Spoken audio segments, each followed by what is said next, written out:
Il s'avère que l'argent prêté ne représente en réalité qu'un neuvième de l'argent dont les banques disposent dans leur coffre-fort. Cela est possible grâce à ce que l'on appelle les prêts de réserve fractionnaire. La Réserve fédérale américaine ou la Banque centrale dans tout pays a légalement le droit de fixer le montant qu'une banque doit avoir en réserve. Aux États-Unis, ce montant se situe actuellement autour de 10%.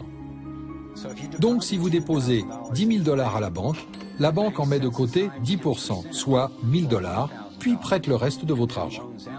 Pour comprendre le fonctionnement de ce système, admettons qu'une personne vienne à la banque et demande un prêt de 9 000 $ pour l'achat d'une voiture.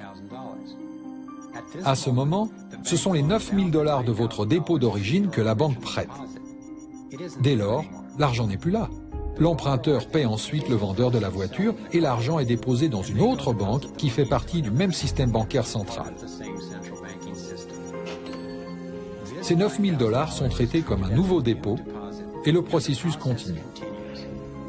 L'argent est à nouveau déposé et prêté jusqu'à ce que le dépôt initial de 10 000 $ se transforme en une somme de 100 000 $. Le système bancaire a simplement créé 90 000 $ en prêtant votre argent.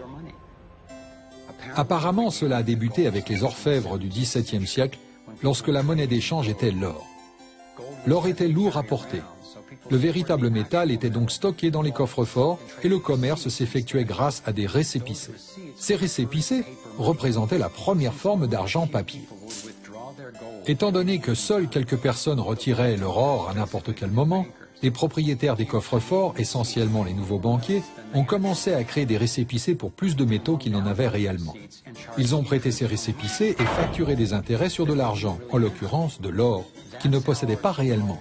C'est ainsi que notre système de réserve fractionnaire a vu le jour. Dans ce système, les banquiers sont supposés créer de l'argent à partir de rien, alors que le reste d'entre nous doit travailler dur pour le gagner.